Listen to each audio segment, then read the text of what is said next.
भाजप एकनाथ शिंदे यांचा वापर करताय. जवळ घेऊन भाजप शिंदे यांचा गेम करणार आणि वापर संपला की भाजप शिंदे यांना देखील संपवणार, अशी भाकीतं तुम्ही अनेकदा ऐकली असतील. मात्र हलक्यात घेणाऱ्या भाजपवर पलटवार करताना मी मागे पुढे पाहत नसल्याचा इशारा एकनाथ शिंदे यांनी आधी नगरपंचायत आणि नगरपरिषद निवडणुकांमध्ये दिला आणि त्यानंतर आता महापालिका निवडणुकांमध्ये देखील याचाच पुढचा अंक दाखवण्याची तयारी एकनाथ शिंदे करतायत. आणि त्याचं कारण ठरले आहेत आज घडलेल्या नाट्यमय घडामोडी. राज्यातील महापालिका एका हाती ताब्यात घेण्याचा भाजपचा चेहरा, ज्याला एकनाथ शिंदे यांनी कसा सुरुंग लावला आणि आज भाजपला कसा धक्का दिला, हे आपण या व्हिडिओतून जाणून घेणार आहोत. नमस्कार, मी जानकी पाटील आणि आपण पाहताय महाराष्ट्र फोकस न्यूज. राज्यात महापालिका निवडणुकांसाठी उमेदवारी अर्ज दाखल करण्याचा आज अखेरचा दिवस. नाशिकात भाजपच्या कार्यकर्त्यांनी भाजप नेत्यांच्या गाड्यांचा पाठलाग केला. का केला पाठलाग? तर नेत्यांच्या गाड्यांमध्ये उमेदवारीसाठी लागणारे AB फॉर्म होते. निष्ठावंतांना डावलून अगदी काल परवा आलेल्या लोकांना आमचे नेते उमेदवारी देत असल्याचा आरोप भाजपच्या या कार्यकर्त्यांनी केला. तर दुसरीकडे छत्रपती संभाजीनगरमध्ये पक्षाकडून अपेक्षाभंग झाल्यानंतर एका उमेदवाराने चक्क स्वतःच्या जीवाचे बरेवाईट करण्याचा इशारा दिला.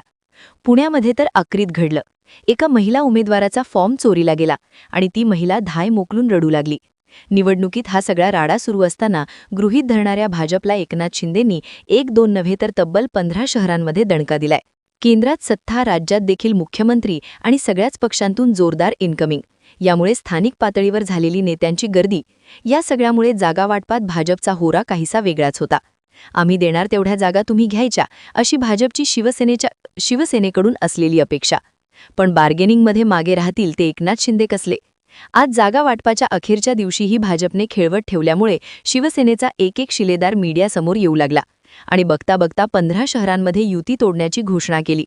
पुण्यासह महाराष्ट्रातील महत्त्वाच्या शहरांमध्ये भाजप विरोधात एकनाथ शिंदेंनी कसा दंड थोपटले आहे हे आपण सविस्तरपणे जाणून घेऊयात. पुण्यात नाट्यमय घडामोडी. पवार काका पुतणेच्या राजकीय खेळीमुळे गाजत असलेल्या पुणे शहरात आज उमेदवारी अर्ज दाखल करण्याचा शेवटचा दिवस गाजवला तो एकनाथ शिंदे यांच्या शिवसेनेनं. एकंदरीत 22 जागांच्या मागणीवर ही शिवसेना ठाम होती, तर भाजपने अवघ्या 15 ते 20 जागा सोडण्याची भूमिका कायम ठेवली. भाजपकडून सन्मानाने जागा मिळत नसल्यामुळे पुणे शहरात भाजप आणि शिवसेना युती होणार नसून शिवसेना सगळ्या जागांवर निवडणूक लढवणार, अशी गर्जना शिवसेनेचे शहराध्यक्ष नाना भानगिरे यांनी केली. तसेच 16 उमेदवारांना AB फॉर्म देखील देऊन टाकण्यात आला. पिंपरी चिंचवडमध्येही युती तुटली. पुणे शेजारच्या पिंपरी चिंचवडमध्ये देखील शिंदे यांच्या शिवसेनेने स्वबळावर निवडणूक लढवण्याचा निर्णय घेतला आणि याबाबतची अधिकृत घोषणा मावळचे खासदार श्रीरंग बारणी यांनी केली. भाजपचे शहराध्यक्ष व प्रचार प्रमुख आमदार शंकर जगताप यांच्यासोबत आमची बैठक झाली होती. मात्र या बैठकीत शिवसेनेकडून भाजपसमोर एकूण 30 जागांचा प्रस्ताव ठेवण्यात आला.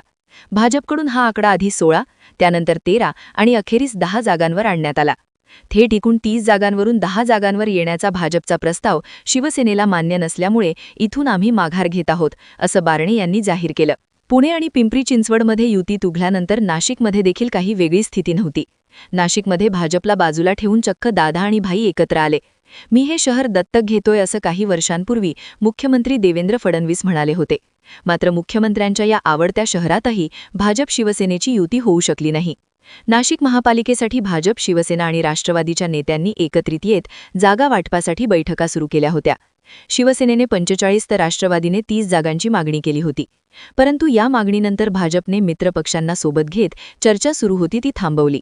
त्यानंतर वेगवान घडामोडी घडल्या आणि भाजपला बाजूला ठेवत नाशिकमध्ये चक्क एकनाथ शिंदे आणि अजित पवार हे एकत्र आले. या दोन्ही पक्षाच्या नेत्यांनी पत्रकार परिषद घेऊन भाजपवर टीका केली. केंद्रात व राज्यात महायुती म्हणून सरकार असल्याने महापालिका निवडणुकांमध्ये देखील महायुती म्हणून निवडणूक लढवण्याचा निर्णय घेण्यात आला. वरिष्ठांच्या सूचनेनुसार चर्चाही झाली, पण 2 वेळेच्या चर्चेनंतर भाजपकडून आम्हाला प्रतिसाद मिळाला नाही. भाजपने आम्हाला वेटिंगवर ठेवलं. आम्ही विश्वास ठेवून भाजपसोबत गेलो, परंतु मोठ्या भावाकडून दुरावा आला, असा आरोप शिवसेने आणि राष्ट्रवादीच्या नेत्यांकडून करण्यात आला. संभाजीनगरमध्ये मंत्री शिरसाट भाजपवर संतापले. भाजपने आम्हाला दाफील ठेवलं, आम्हाला खेळवण्याचा प्रयत्न केला आणि अंधारात ठेवून चक्क मुलाखती घेतल्या. आमची पळापळ होईल असं भाजपला वाटत होतं, असा घणाघाती आरोप छत्रपती संभाजीनगरमध्ये शिवसेनेचे मंत्री संजय शिरसाट यांनी केला. आम्ही विश्वास ठेवणार आहे, पण त्यांनी विश्वासघात केला, असं म्हणत शिरसाट यांनी संभाजीनगरमध्ये देखील शिवसेना आणि भाजप युती तुटल्याची घोषणा केली. नवी मुंबईतही एकनाथ शिंदे गणेश नाईकांना भिडणार. राज्यात महायुती सरकार आल्यापासून भाजपने गणेश नाईकांच्या माध्यमातून एकनाथ शिंदेंना त्यांचा बालेकिल्ला असलेल्या ठाण्यात घेरण्याची रणनीती आखली. नाईक यांनी थेट ठाणे संपर्क कार्यालय सुरू करत शिंदे यांना आव्हान दिलं. नाईकांच्या या आव्हानाला आता त्यांच्या घरात घुसून प्रत्युत्तर देण्याची तयारी एकनाथ शिंदेंनी केल्याचं दिसतंय. कारण नवी मुंबईत शिवसेनेने एकला चलोरेचा नारा दिला आहे.